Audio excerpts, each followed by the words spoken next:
Why the fuck these niggas wanna go against the grain? Yeah. I hear him.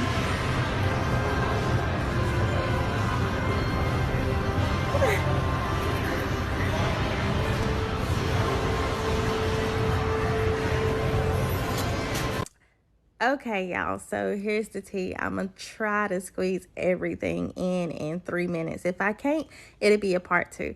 Okay, so I met the guy in the video in 2017 when I first moved to Baltimore. Matter of fact, that was 2016 I met him. And we dated. I ended up moving back to North Carolina in 2017. And so we kept in touch, blase, blase. My mom was the one that stayed in Baltimore. So I had made a trip to see her, but in the mix, I ended up, catching up with him too. So it was kind of like a two-for trip. I got to see both of them. So boom. He had been begging for me to come up there and see him, over the years, blase, blase. So boom, we daggone have a great night. We hit the casinos.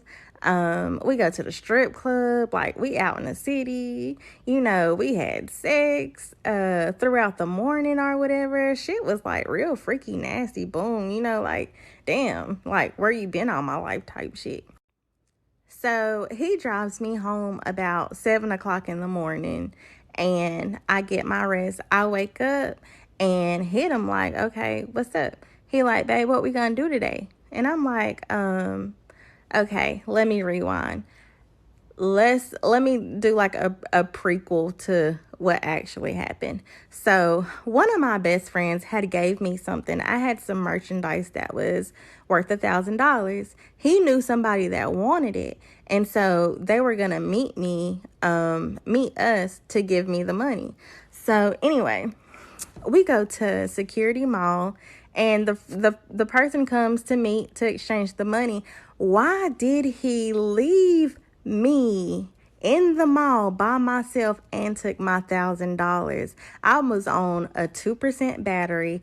I did not know where I was. I had to take a cab. Thank God I had cash still in my pocketbook outside of the $1,000 that's supposed to be coming to me. So he met the person that gave him the $1,000 because it was his people. And then he walked out the mall and left me sitting there. And so I'm trying to call. He blocked my number in the parking lot, y'all. When I tell y'all, this story could have gotten worse, and it could have been worse, and I can laugh about it now because my lesson is learned. He could have did some dirty shit. Like, if we would have did the exchange that night, while we was out in the city of Baltimore, it would have been, I just thank God that I'm still here, and he left me at the mall, and he didn't put his hands on me or nothing like that.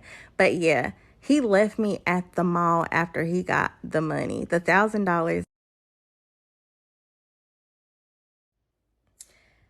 Okay, so the cab came. Why, when I got back to my mom's where she used to stay or whatever, like, and everything looked the same. It was snow on the ground. There was no certain markers. So the cab driver, thankfully, was a female. She was like, girl, I know you ain't from here. You better be careful out here in these streets, not knowing what I just went through. So I go in the house.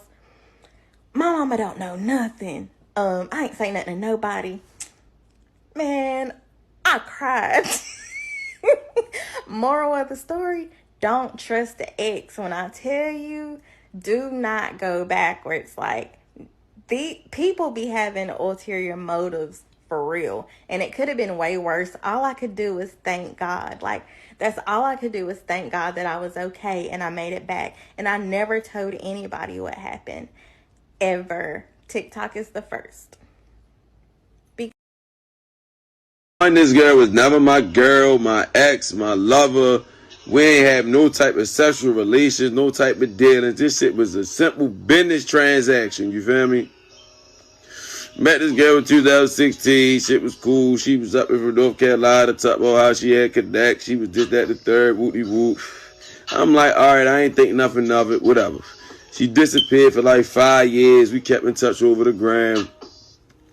Whatever. Here and there. So She hit me up one day like, yo, I'm coming to Baltimore, you feel me, to visit my peoples, you feel me? But I'm coming with some merchandise. Do you know somebody that can grab it? I say, yeah, you feel me? Bring it with you.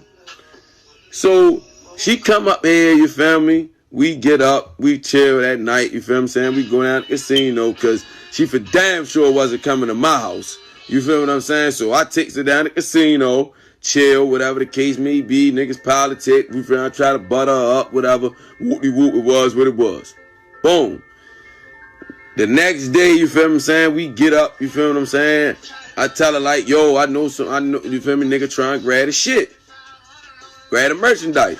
So I tell her, yo, we gonna meet up Security Mall. So we go up Security Mall.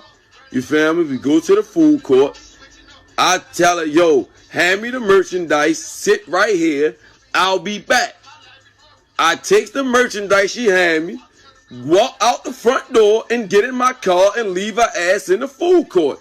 That's it and that's all. I ain't beat this girl up, put a gun to her head, snatch her purse, slap the shit out of her, leave her down South Baltimore, leave her in an alley, take $1,000. A nigga ain't do none of that. Her ass ain't get robbed. She got finessed. You feel what I'm saying? She came motherfucker up here from North Carolina, thought her ass was gonna get involved in some street shit, and got her ass finessed, man. That's it and that's all, man. Point blank and pray. All this broke boy, oh shit, yo, you petty, you shiesty, man.